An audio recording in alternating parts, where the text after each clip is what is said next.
It's always fun when we get to report on some SJW news, and especially when they start to try and mold games into their own ideals and stuff like that. And consider all things considered that they don't play the games. And I'm not saying that all of them don't play the games, because I mean, let's be honest, some of them could be fans, some of them could play the game. I'm not saying they can't, I'm not saying that all of them don't, but it's always fun when you have the creators of these said games kind of put them in their place. And that's exactly what Mike Pondsmith did, which it's a fun article, and this is coming to us from One Angry Gamer, and we're going to go ahead and read through this. So Cyberpunk 2020's creator and Cyberpunk 2077 consultant Mike Pondsmith from R. Talisorian Games dropped into a Reddit thread on June 15, 2019 to correct some misinformation being spread around by SJWs and propaganda media outlets about CD Projekt Red's upcoming game. This is fantastic. This really is. Basically, there was a hit piece on Rock Paper Shotgun published on June 12, 2019 by Matt Cox that was titled Cyberpunk 2077's E3 demo has weak gunplay and unimaginative stereotypes. I definitely agree with the first part and even expressed the exact same sentiments in an editorial last year, but the second part is way off the mark. In the piece, Cox attempts to paint the game and developers as being racist, writing... Dude, I'm sorry, these ads that are popping up here, oh boy. In the piece, Cox attempts to paint the game and developers as being racist, writing, I'm also increasingly concerned about Cyberpunk's handling of non-white cultures. Last year, Gamescom demo drew criticism for its clumsy and inauthentic presentation of a Latino character, and I'm not convinced the Voodoo Boys are a step in the right direction.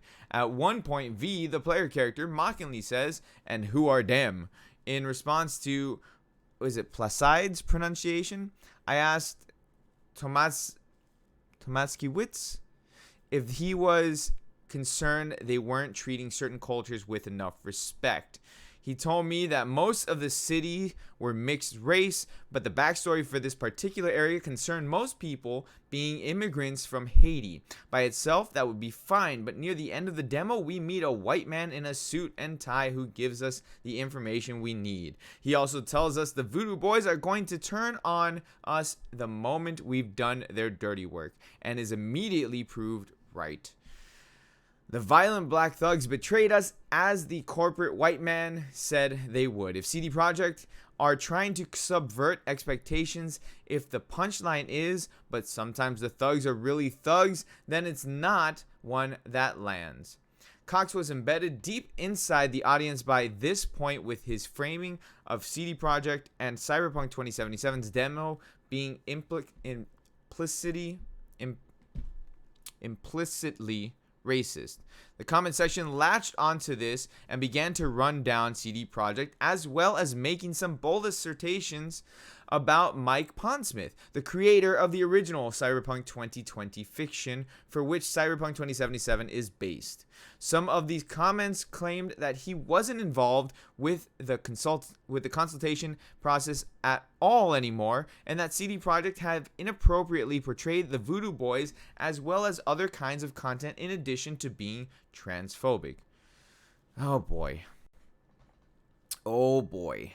Well, Mike Pondsmith had some words for those people and responded to the claims via a response to a comment paraphrasing the comments from Rock Paper Shotgun.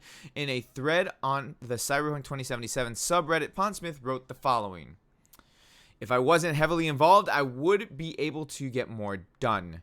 As it is, I barely have a life. 2, as for the animals, the whole freaking point is that they think of themselves as powerful, dangerous, wild animals. You'd have thought the lady named Sasquatch would have given them a clue. 3, the original Voodoo Boys were scathing commentary on cultural appropriation. I love the idea that the real practitioners of Vodon moved in and took back their turf, and they even got the Creole right. 4, who the do you think you are to tell me whether or not my creation was done right or not? Dude, that is awesome. That is great. When someone comes up to somebody else and is like, all right, look, you're going to criticize me on my work. Okay, fine. But you're going to tell me that my creation was not done right? No, it's my creation and it was done right. I like that. That is an appropriate response. Yes, that is awesome.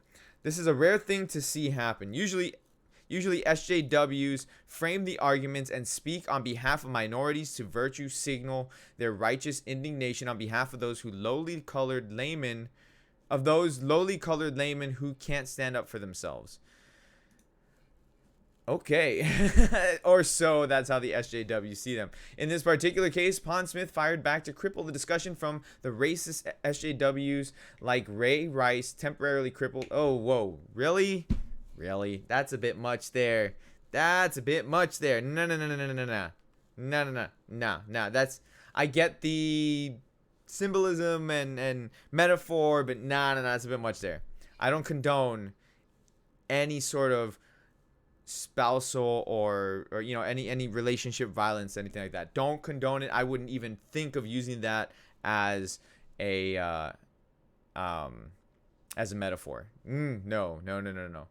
In a way, this makes sense given that Pondsmith was ahead of the curve in pointing out a future rule by SJWs in 2020. This was prophesized in a Cyberpunk 2020 rulebook from 1995. Senkaku Complex pointed to a Twitter user who screen capped the page where Pondsmith perfectly encapsulates the SJW agenda and how ultimately diversity and multiculturalism will destroy society. No effing way this is real. I had the specific book and date wrong. It's not from the core rulebook. It's from one of the supplementary rule lore books called Neo Tribes, which was written in 1995. This part is located on page 7. I'm not going to read all that. That's a lot to read there. It will be hard for SJW websites to spin this news without incriminating themselves for engaging in the very polemics they foster in the ongoing culture warfare. Certainly, it would be nice if more Japanese studios took this approach with condemning the SJW agenda that curdles and spreads like a tumor in places like Reset Era, only for it to then lash out onto social media like the tentacles of an extra-dimensional eldritch horror reaching through the very fabric of reality to spread its mind-warping degeneracy onto others. Dude, this guy's got like really vivid imagination. Now, this doesn't mean that Cyberpunk 2077 is free from convergence. CD Projekt Red has repeatedly made comments to placate the SJW crowd. In the recent past, they were also quick to apologize multiple times for innocuous tweets that were made. This kind of subservience to the paladins of social justice putrefaction, is both disheartening and fear-inducing. It gives me the impression that they're erring on the side of the status quo more than they are sticking to the unfettered vision that they should be driving their creative decisions at the studio. However, since we still haven't seen enough of the game to know what's really going on, it's hard to tell if Pondsmith was just tired of SJWs and put them in their place while the game still caters to their whims, or if CD Projekt Red is truly doing their own thing away from what the SJWs want, but they're just feeding journalists morsels of virtue, signaling to keep the smear machine in check.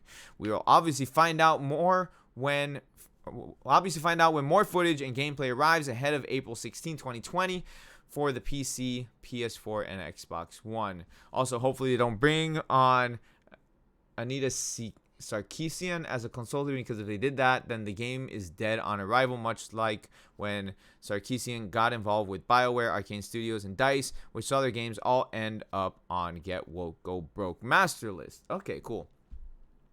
All right, so this article was written by, who was it written by? This was written by Billy D. It's a good article, except for that one section right there. That one section, where is it? This one right here with Ray Rice. That's the only thing that I'm like, no, you shouldn't have put that. But other than that, it's a decent article talking about how one of the creative minds behind the Cyberpunk universe basically had enough and is basically at the point where it's like, look, the game's going to come out how I envisioned it to come out, how CD Projekt Red envisioned it to come out, and that's it. We might have some other things in there that might not cater so much to the SJWs, but appease them. And I get it. I get why they would want to do something like that to kind of like keep the PR mess down. But as it is, everybody's excited for this game. SJWs are not going to detract people from buying the game because everyone's excited for it. And as far as the SJWs go, they're not a big loss. Let's be honest. They're not a big loss. If they buy the game to criticize it, you know what? The CD Projekt Red, they win because they got their money. At the end of the day, that's how I see it. And if they don't buy it, it's not a loss because they weren't going to buy it anyways. They just wanted something else to complain about. And again, that's just the world that we live in at this point with the whole SJW thing. They attacked Persona 5 because of the new character's thighs being shown. It's stupid things like that. But anyways, guys, I'm going to get out of here. Let me know what you guys think of the article. I will leave a link to this article down in the description below. You guys go ahead and check it out. Leave a comment with your thoughts. Hit the like button. Subscribe if you guys are new. All that fun stuff. I will catch you all in the next video. Thank you so much for watching. You guys are all breathtaking. Peace out, guys.